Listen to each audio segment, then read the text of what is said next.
og Hólmberg á móti Einari og tengsli þeirra á milli. Og þetta hafði mjög myndrænt, minni texta. Ég veit ekki að þetta því heiti vera á tungumál. Það var hérna mynd af Hólmberg og Einar annars vegar og díðanatengin milli þeirra. Og síðan svona þeirra var þeir, það gekk fyrir þeirra lífi. Það er annars vegar Kolbrún hjá Einari og Svora lífið og klámblöðin og Hólmberg. Og síðan gengum við hér niður, sína Öskubakkann og sína Hólmberg liftan. Þetta er hérna réttlátt örlög, spurningamarki. Einar fer hér niður, hér er sjúkdómurinn, heilinn, sem er Auði, hálfsystur Einars. Einar missir dóttur sína í sjúkdóminn. Hér er mynd af stelpunum báðum, Kollu og Auður. Önnur látin og hitt grafinn. Svo endar hérna með að sorgin hefur betur. Það var sögumorð. Og það er svona skoðan stuttur texti á hverju mynd. Já, svona stutt kynning á svona af og til. Hólmberg, nauðgari, Einar, syrgjandi faðir. Það fóðs ekki nauðgari í myndinni, það voru nauðgari í bókinni. Þannig er óskýrur í myndinni, hvort ég segi það ekki. Og já, þá er þessi bara komið. Já, þetta er náttúrulega, það voru einhverju fleiri með þetta viðfangsefni. Nei, þú líklega bara... Ég var að gleyma þetta. Þú líklega einn með þetta bara, sko. Hvers vegna er þetta sem að við tökum þessa afstöðu og stríðir þetta svona gegn siðferðisvitund og því sem okkur er kennt í boðorðinu 10 að standa með þeim sem eru góðir og allt það, sko. Hvernig stendur á því að við stöndum ekki með fórnarlambinu þarna, heldur með þeim sem fremur glæpi? Fyrir fórnarlambið. Hólmberg er náttúrulega vissulega fórnarlamb fyrst hann nauðgar móður hans og lætur það með sjúkdóminn gangi yfir hann. Hann er fórnarlamb og svo nauðgar öðrum konum sem kemur í bókinni. Hann nauðgar náttúrulega konu Húsavík sem er móðir Einars og svo annar frá Keflavík sem er móðir Auðar. Það er degja báðar stúlkurnar. Einar er náttúrulega fórnarlamb. Og en virði Hólmberg þá hefur þetta morðaður réttlætilegt en ég skil hans afstöðunar mjög vel. Já. Hann er kannski þvingaður út í aðstæður sem það ræður ekki við og þetta var svo sem kannski ekki málið yfir lögur á þeim heldur. Nei, hann náttúrulega var þarna bara til að hitta föður sinni og svo eitt lit öðru. Já. Þannig að það er réttlætilegt að við höfum þessa aðstæður, við stöndum með morðingjanum, ekki þeim sem er myrtur. Það held ég. Já. Gott. Já, það er gott þetta. Já, það er fínt. Það er öðru. Og byrjum. Þá erum við að gleyma þetta og byrjum að Hilmar taka þessu nærmynd síðan, renna yfir þetta. Jöp. Betur.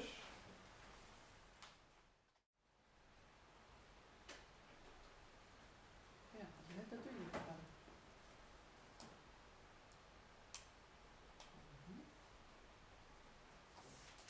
Já, þetta er númer 6 erlend náttúrulega og ákveðum að mér varst teikna mynd. Já, ég er til að teikna mynd. Og svo með smá textaði fyrir það er Það er sem myndinni, þá langar við helst að sýna bæði hann og tengslans við fólk í kringum hann. Til dæmis eins og Sigurður og Erlend. Er þetta þau sem er í bakgrunnum þá? Já. Erlend er það. Hann með hans hægri hönd hans svona smá og svo það er einhvern með texta þessi kemur hans eftir öðru. Þetta velur bæði hennar kost og galla. Og svo eins og fyrri þá var bara rétt sem byrjunin. Þess að kynna hann. Svo góða og svo stæða og af hverju hann er svona eins og það. Og það er mest persónulega hér. Og það er eins og hann sagði þá kynnist meira eins og hvernig hann er.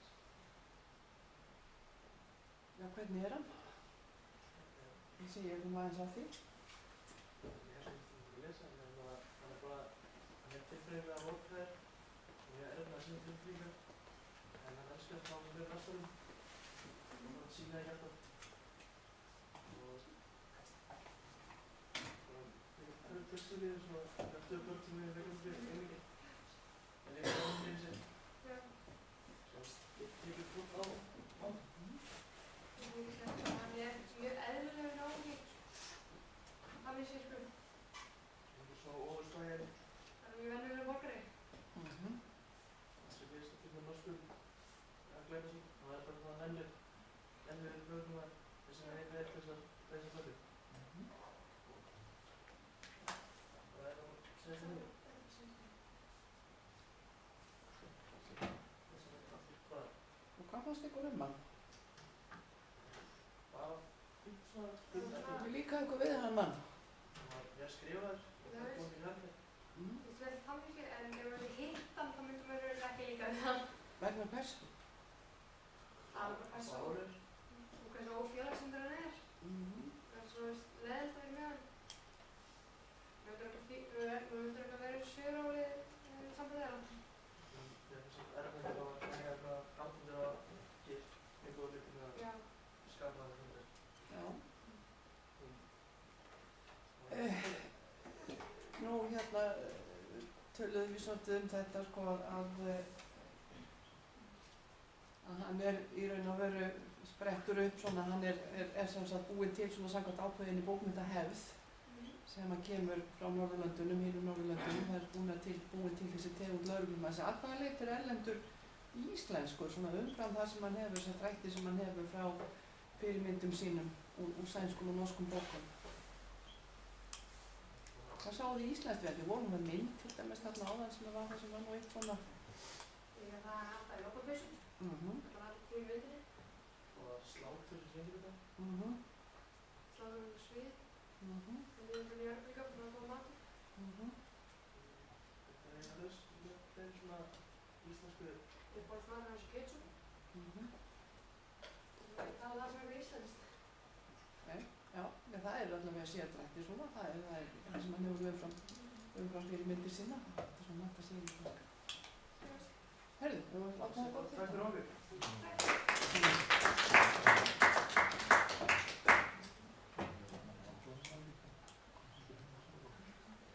Munið þið hvað hann les? Hvert er hans svona helsta áhugasvið? Bækur meðal annars slysum og höllum. Já. Mannskaðasögur, svona sem kallað er. Og þetta er heiðar, rakningar og heiðar. Það heitir þetta sama aðvartum það. Ákveðum að gera veggspjald. Já. Við tókum svona ættir, tvær ættir, maðurætnar og ég að segja smá frá þeim þarna. Svona hvernig þau tengjast og svoleiðis og ýmsir. Svo við vorum með 9 hérna í svona sögusvið sögusviðsins sem var kynntend og þessar myndir að fylgja þeim. Við vorum að tala hvernig veðrið var og það var oftast mikið rok, hvernig okkur fannst vera. Hvaða áhrif hefur þetta veður á söguna, bara framkvæmt mála? Þessi endalausa rigning, haustrigning og rok. Kannski, ég veit ekki, gefur manni meiri hugmyndir til að gerast eða svoleiðis. Meiri svona dagur, það er vera Það tengist náttúrulega stættum þarna mýrin, við veitum hvað mýri er. Já. Og það tengist allt saman, þetta er svona allt svolítið svona blöitt. Já. Svona drulla og eitthvað sekkur í. Hvað séu við hérna vinstra megin, hvað var það svona ættartrið einhvers konar eða eitthvað? Já, þú veist, hverju tengist hverjum og hvernig þetta tengist og svo skrifuð, þú veist, þetta er tvennt þú sett saman og skrifuð það og svo er þessi hér, erlend, svo skrifuð líka þú veist, sjúkdóminn eins og hér. Hvað er í þessu efraflói, í þessum öðru pakka? Þið segja okkur það nú eins. Við tölum það Hólberg sem var með æxli líka og hans með ókynna æxli og Örgssonas líka erfið það á honum og Auður sem er dóttir Hólbergs þeir Hólberg þess að hún fekk eins og hérna kóla. Það tölulega bara fjölskyldan hans Erlends. Þessi 2 börn og fráskriðin. Og þau bæði við eitthvað svona vandamál, þú veist, hann er að drekka og hún er í dóti. Já, fíkniefnaneytendur. Og svo verður hún ófrísk og svona segir frá því. Þannig að þetta er kannski sko hluti af þessu fyrsta verkefni þarna, Syndir feðranna er það. Og ég hugsa það er semst eitthvað, þessi fjölskyldutengsl, feður og börn og hvernig það skilar sér, hvernig sambandið er og hvernig það skilar sér.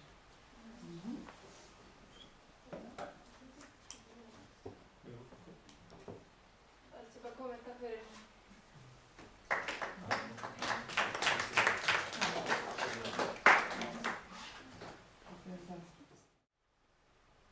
Ok, við erum Jenny, Lára og Rósundur og við tókum fyrir lögregluteymi í bókinni en þau standa saman af Erlendi, Sigurði og Elínborgu og ætlum við að fjalla þessu þau. Erlendur er að mörgu leyti erkiþjóðlegur, hann les annan og sögur af vondum veðrum og málstöðum, hann vandar við félaga sína þegar hann fyrst að tala bókmál og lætur hann skoðanir sem ekki vanta. Erlendur bölvar reglulega tískuefnum sem fyrrum eiginkonu hans valdi börnum þeirra, Eva Lind og Sindri Snær. Eva Lind var fíkniefnaneytandi og stundaði vændi. Hún reyndi hætti öllu rugli vegna þess að hún uppgötur á sig ólétt. Hún fekk svo leyfi á pabba sem var búinn hjá honum.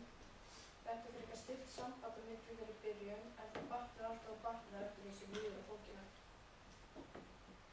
Síðast en ekki síst er Erlendur sveitamaður á mölinni sem er líklega það þjóðlegasta sem hægt er að vera í íslensku nútíma samfélagi. Og í honum endurspeglast mesta orðasta íslensk sálarlífs á 20. öld sem er byggðaháttin, tengsli við náttúruna annars vegar og sveitina hins vegar.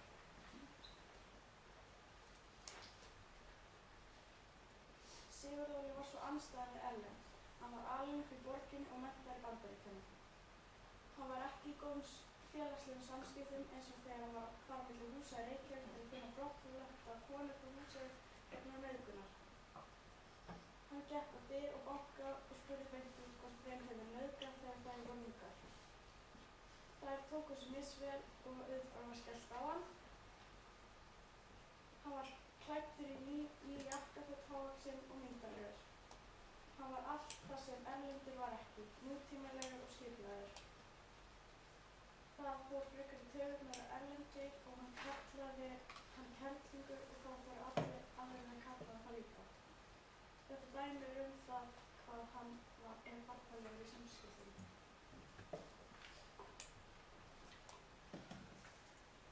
Elínborg var jarðbundin, hlý og úrræðagóð. Hún var mjög góð í að tala við fólk og fá það til þess að svara henni og jafnvel bjóða henni inn í kaffi og spjalla. Eins og hún gerði þegar þau Sigurður Óli voru að leita að konu sem var frá Húsavík og hafði verið með henni. Hún bankaði hún á hurðina og konan kom til dyra og þá sagði Elínborg hver hún væri og til hvers hún væri hérna. Og þá bauð konan henni inn í kaffi og Sigurður Óli skildi ekkert í hvernig hún gerði þetta. Samvinna þeirra var nokkuð góð meðan þau voru ólík. Þau voru alls ekki sammála allt hvað þau ættu að gera og þá það aðalega Sigurður og Erlendur sem áttu í vandræðum með það. Eins og þegar þeir voru saman í bíl þá var Sigurður endalaust að kvarta yfir því að Erlendur var að reykja í bílnum en þá sagði Erlendur honum að hann gæti bara að opna gluggann. Erlendur var með minnumáttarkennd því að Sigurður var lærður lögreglumaður en finnst það þó ekki nóg því að það þarf að hafa tilfinningar og kunnáttu í starfinu, ekki einungis menntunina. Elínborg vann meira ein og var mikið á skrifstofunni en hún var samt mjög klárari en þeir við að tala við fólk og þá til þess að segja henni hvað gerðist í alvörunni.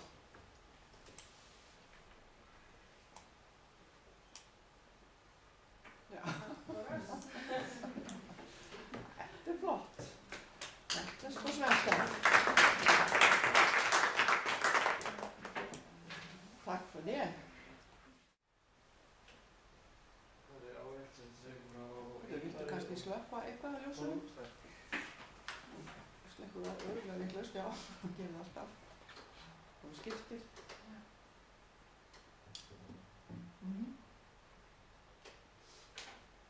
Og já, sambandið þeirra hvernig þeir tengjast í sögum og nútíma. Í mýrinni kemur Einar fram sem ein af aðalpersónunum.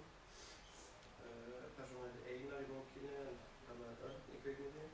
Hann birtist fyrst fyrir sjónar okkar sem ónafngreindur aðili og yfirnafn Björnes, en það var hann sem drap Hólmberg í upphafi. Og skildi þetta miða sem stóð á Ég er hann. Hólmberg fannst á heimili sínu sem var skítug, illa lyktandi hola og þar fundist glámböð og annað slíkt efni í tölvum hans. Þarna er lesandi strax búin að dæma hann sem nákvæmlega perða, skítverð sem er ekki viðbjörgandi. Lögreglan kvartaði því að Hólmberg hefði verið ákærður fyrir nauðgun en aldrei fengið dóm fyrir það. Konan sem hann nauðgaði hét Kolbrún og eignaðist hann barn eftir Hólmberg sem hét Auður og hún dó 4 ára gömul vegna heilaæxlis. Lögreglan komst að því að þessi sjúkdómar var í ætt Hólmbergs og systir hans hefði dáið úr sama sjúkdómi.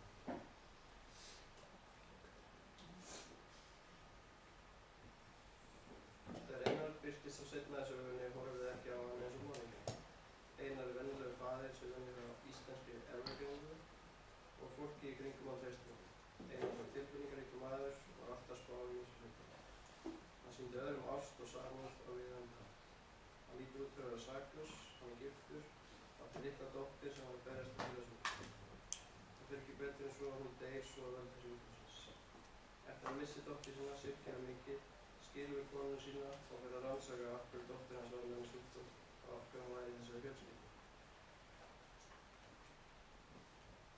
Einar kemst að því að dóttir hans hefði dáið úr sama sjúkdóm og Auður og systir Hólmbergs. Hann fór í heimsókn til Elínar, móðursystur Auðars, til að komast í botn í málinu og það komst hann að því að hann var líka arfberi sjúkdómsins og dóttir hans hefði fengið sjúkdóminn í gegnum hann. Hún langaði ekki að lifa lengur og sagði Elín að hann fyrirfæði sig þess að hann kom í veg fyrir að sjúkdóminn myndi ganga áfram í komandi kynslóðir. Einar sem persóna verður dekkri þegar hann líður söguna og talaði að fyrirfæði sig og komið við svarta hugsunns.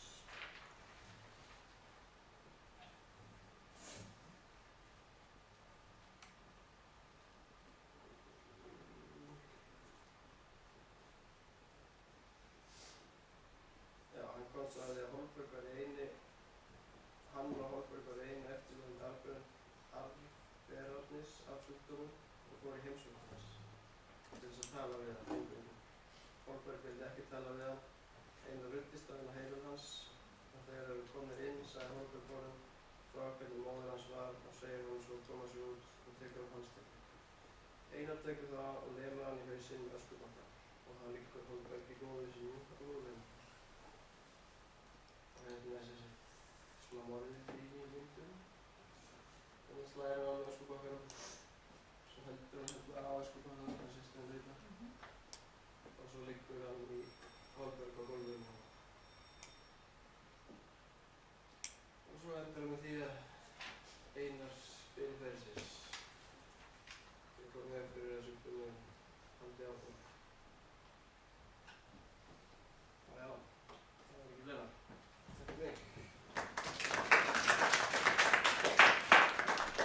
Þér eru væntanlega farið eins og hatt þegar búið haft alla saman með Einari. Já. En það ekki. Og þið hinn líka? Eða hvað?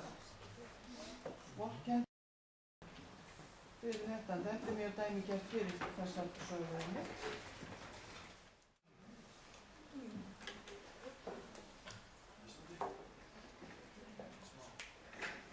Ég heiti Ómar. Margrét og við erum verkefni syndir feðranna og við töldum að vera aðalega 3 feður sem komast greina þegar við fjallum syndir þeirra. Og svo fyrsti er Hólmberg nauðgað í bókinni, þá nauðgað hann alltaf að 2 konum og eignaðist börn með þeim. Og það er þá Einar og Auður. Og hann, vegna þess, þá breytti sjúkdómurinn út sem var með. Gerði það verkum að Auður dó þegar hún var 4 ára. Og að Einar var arfberi og dóttir hans dó þegar hún var 7 ára út af þessu. Hérna er hann.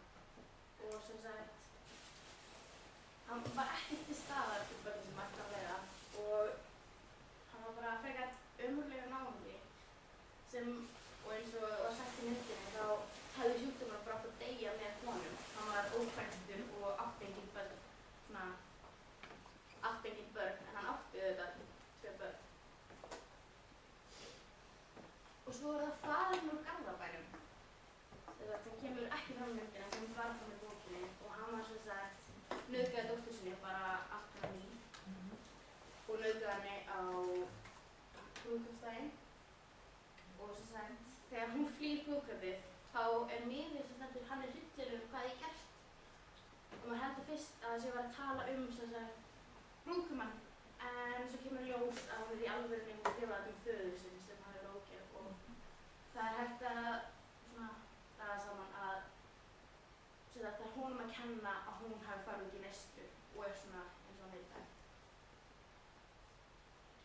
Og svo það syndir Erlend, þannig að hann var ekkert fullkominn náungi. Hann var ekki virkur í uppeldi barna sinna. Það var náttúrulega verið fráskilinn og konan leyfði honum að hitta börnin frá mikið. En hann hefði getað upp meira frá þeim og hann getur eina ástæðanum af hverju börnin hans er í vesinni sem þau eru í dag. Og hann lemur upp dóttur sína allavega einu sinni í bókinni. Hann er ofbeldisfullur og já, hann náði ekki að hafa stjórn á skapinu sínu þess. Og já, samskipti hans við börn sín eru ekki til bestu. Þetta er leitt til ýmsa hluta. Þú búinn? Takk fyrir þetta. Nú ætla ég að taka skemmtilega hlutan sem er þá sjúkdómur í bókinni. Og þess að sjúkdómurinn sem hann skrifaði í bókinni heitir neurofibromatosis. Í alvörunni eins og hún var lýst í myndinu og bókinni þá er þessi sjúkdómur ekki til en það er til sjúkdómur með sama nafn en aðeins öðruvísi. Jú, sjúkdómurinn er erfðasjúkdómur sem myndar æxli í taugakerfi, ekkert endilega í heila, bara í taugakerfinu en það er algengast í heilinum af því það eru með langt flestar taugafrumur okkar. Og sem sagt, það er til 2 tegundir þessu sjúkdóm, önnur er NF1 og það er það sem er myndinu og bókinni og hins vegar NF2. Já, munurinn þar á milli er NF1 er ættgengur, erfðasjúkdómur, en NF2 getur orðið í stórum stökkbreytingum í frumna líkamsins, sem er mjög sjaldgæft. En ég var búinn að skrifa henni niður, ég ætla að búa til sem sagt sjúkdóma ættartré, sem ég kalla það þannig, og þá var ég búinn að skrifa henni niður hvað öll formin þýða. Þá ætla ég að skrifa niður hérna sem sagt. Það máttu kveikja aftur þarna á töfninni. Ok, það var bara. Takk að það fyrir. Já, þá byrjum við að því að hún. Það er líka svartur pennur það ekki í? Jú, ég er með svartan pennur. Ok. Þá byrjum við henni Katrínu sem Hólmberg nauðgaði. Hún er bara laus við sjúkdóminn alveg. Og svo er það Hólmberg sem er með einkenni en getur ekki orðið neinum skaða af, þannig séð. Og þau eignast saman dóttur sem deyr. Líkunar því, getur þú farið aðeins niður fyrir mig? Ég hef búinn að gera hérna líkunar því, sem sagt, hér eru 2 mismunandi svo kalluð erfðatöflur, þannig séð. Önnur er líkunar því hvort stelpa og strákur fá sjúkdóminn og svo líkunar því ef einstaklingur fær sjúkdóminn hvað gerist. Sem sagt, ef strákur fær sjúkdóminn þá er 25% líkunar því að hann deyr. Það eru 20% líkunar því að hann verður beri og 25% líkunar því að það verður gerist í neitt. Hins vegar ef stelpa fær hann þá er 100% líkunar því að hún verður veik og deyr, sem er mjög leðilegt. Og já, 50% líkunar því að drengurinn fá víkjandi baneigen. Víkjandi baneigen er arfberi barn. Alveg. Og svo aftur hér þá er hún já. Nei, ég er ruglaður. Þetta er Kolbrún og þetta er Auður. Katrín Jónas. Þetta er Katrín og hérna þá aftur Holberg. Þau eignast saman son sem bara Berit. Hann einhvern veginn einkenni eins og ég vil til. Allan á hann þá ætlar hann ekki að vera með neinn einkenni. Hann er svona með smá einkenni í kvótinu. Ok, samkvæmt sjúkdóma erfðafræðilega séð á hann ekki að vera með neinn einkenni. Þannig að, og hann á konu sem ein og þau saman eignast dóttir sem deyr. Sem líka sorg.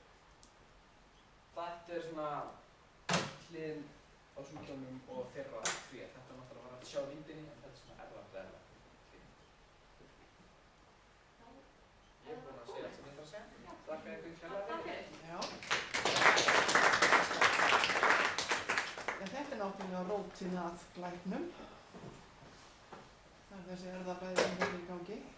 Vilt það í stórkvöldu? Já, þetta má alveg vera þangað til einhver annar þarf að nota þetta ef svo fer. Þá erum við það.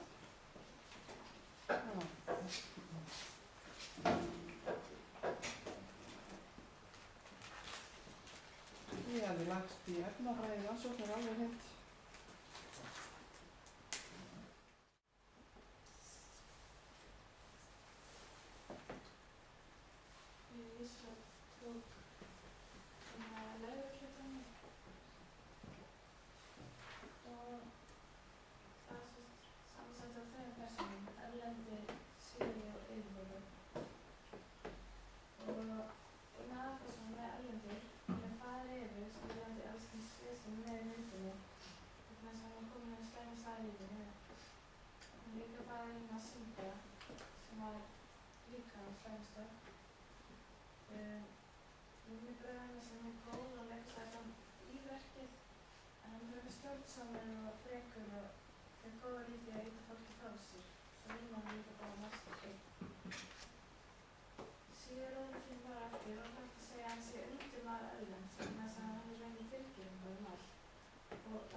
Finnst þér ekki gera það?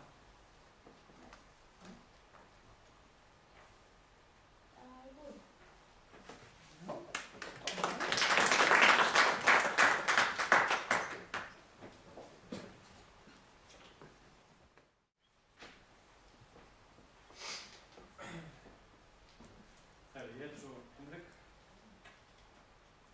og ég var með lið nr. 3 eða þetta er alltaf einn anskotast móðumýri. Þetta er svona ákveða skemmtileg setning og fær mér þess að hugsa. Ég hef að skilja þetta á svona nokkuð svona vegur. Það er alltaf bæði það sem liggur ljósum uppi þegar maður er búinn að horfa á myndina og lesa bókina. Það er náttúrulega benda til þess að húsið sé byggt á mýri og að sé hólfum undir. Sem að gerist vanalega fyrir þá sem þetta eftir byggingu að mýrin sígur niður og skilur það hvernig sig. Sem er líka það sem er svona eiginlega pínu gegnumgangandi í bæði frá bókinu og myndinni. Að það eru hlutir að komast í ljós sem að var reynt að grafa niður árum áður. Eins og bara til dæmis með Harald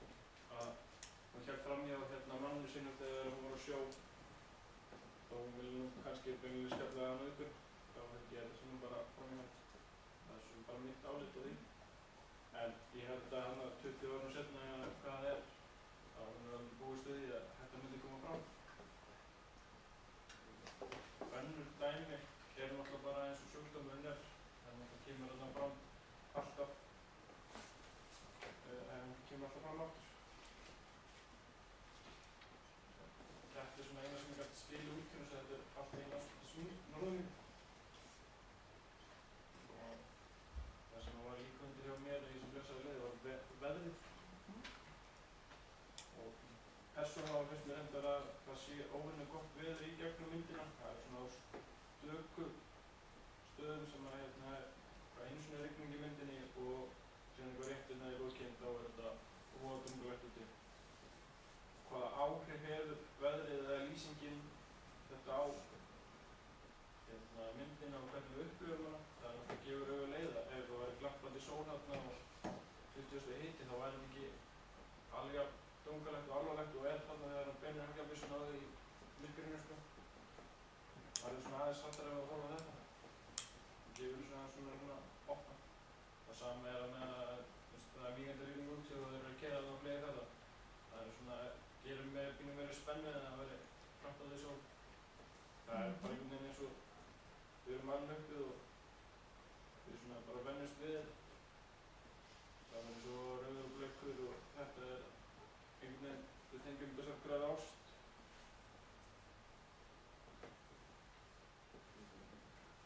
Annars var það eiginlega ekkert mikið með það sem að var í þessu blessaði við.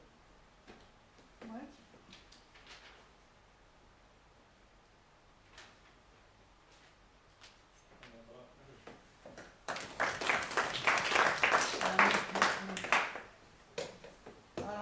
Segir að þetta orð mýr er ákaflega margrætt, margrætt í þessari sögu, því þetta er svona staður sem felur leyndarmál. Já, maður fór náttúrulega að hugsa út í það, það er skemmtilegt að bókin skuli heiti Mýrin og þessu mýrin, einkenni mýri er að ef þú týnir skóniðinum í mýri þá getur þú kannski séð aftur eftir 20 ár. Og það koma einmitt leyndarmál þarna upp úr alls konar mýrum í þessari bók einmitt. Verður, segjum það og þá helst mér tíð og sjá þá. Ég heiti Viðar og með mér í þessu verkefni voru Almar og Ingvar sem eru ekki hérna í dag. Við tókum lið 6 sem er Erlend Sveinsson. Og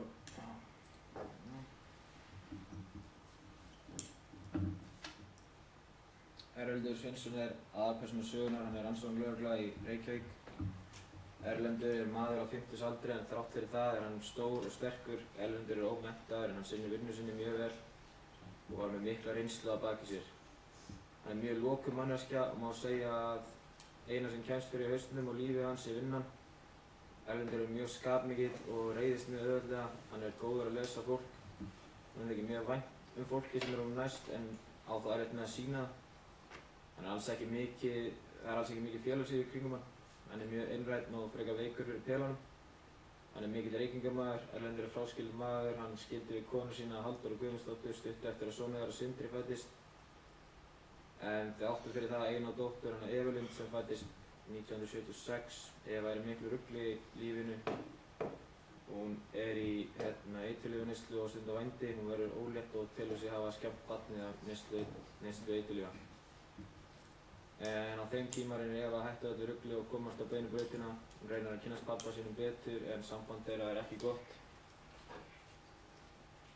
Erlendur er klassískur lögreglumaður í glæpasögu. Hann klæðist íslenskri ull. Uppáhaldsmaturinn hans er í íslensk kjötsúpa. Hann hefur dálæti af íslenskum bókmenntum og er fróður í þeim. Og þetta eru nokkrar myndir bara að kjamsa í þessi kjötsúpu og að vera harður og kalla félaga naumingja og svo að missa skapið og fótbrjóta einhvern. Meira voru ekki komið að gera, það er ekki komið. En þið hef ekki fundið myndina sem hann er að stinga augað úr suðakjamanum. Það er ekki svo sena sem að útlendingar reyna mest eftir þegar þeir hafa séð þessa mynd. Mér finnst það svo ógeðslegt. Munið þið eftir því sem sá myndina þegar hann er að borða sviðakjánan ber skefur augað upp úr tóftinni á sviðakjánanum með vasahníf. Já. Það er reglulega þjóðlegur þá. Já. Það er bara það. Takk fyrir mig eða okkur. Já.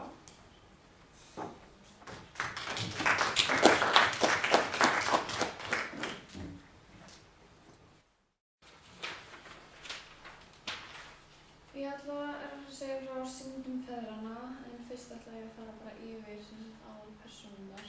Ertu til í að Já. minnka þess ljósið?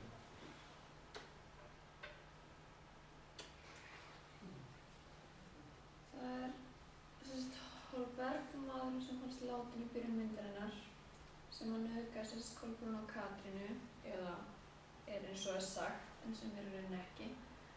Afkomendur hans erfðu allir sjúkdóminn sem hann bar með mismunandi afleiðingum, sjúkdómur sem hét taugatrefjaæxlagen sem nefnist neurofibromatosis á fræðimáli.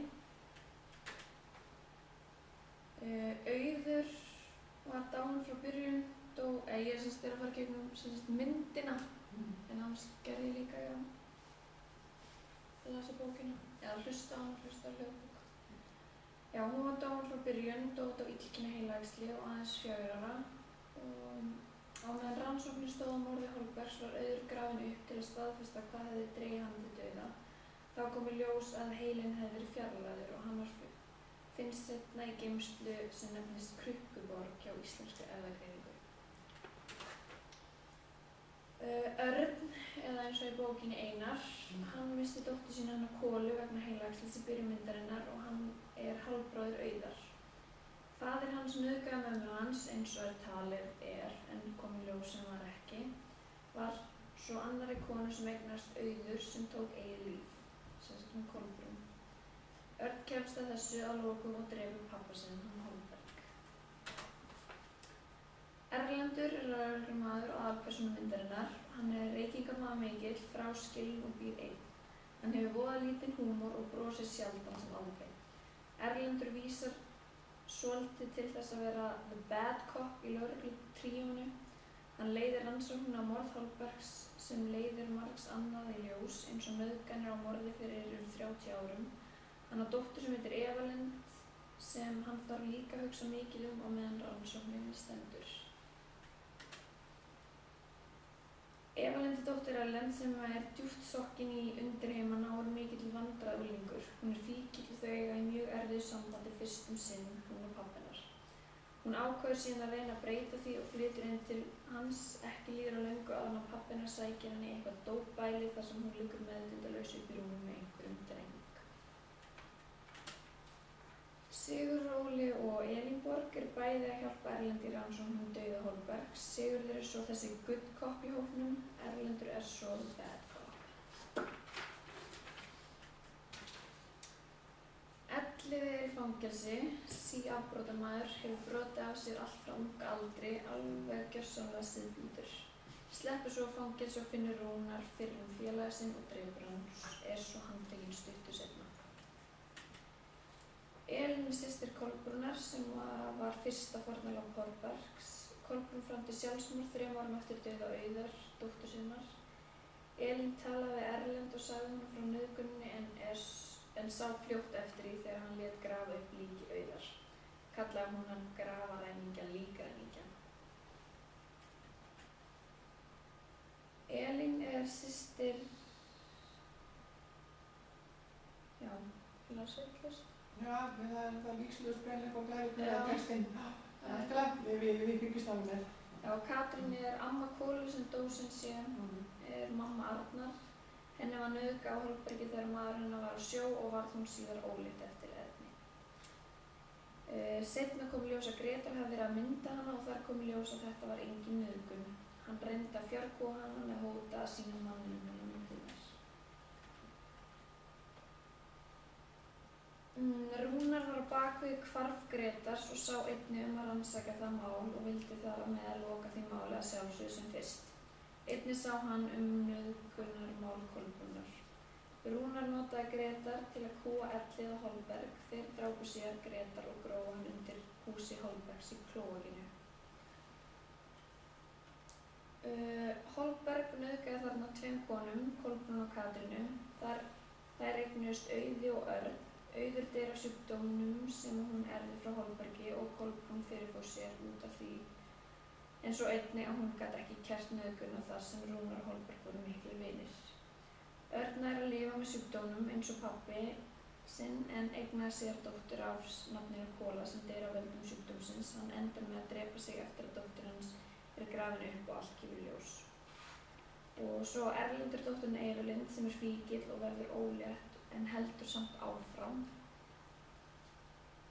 Og já, það náttúrulega hann skiptir sér ekkert af barninu sínu eða börnunum eins og Sindra í bókinni og reykir mjög mikið og mjög drykkfelldur í bókinni og skiptir sér rauninni ekkert af þeim börnum sem hann sér svo eins og ég tek það fram að hann eins og hann sjá eftir ég vilji þá til að reyna að tengjast Eivalind. Og svo eins í bókinni sem ég tók ekki fram eins og hvarf Dísu og Viggo fór til lögreglunnar því hún hvarf á brúðkaupinu sínu af því henni var nauðgað af föður sínum. En já, þá var eitthvað komið.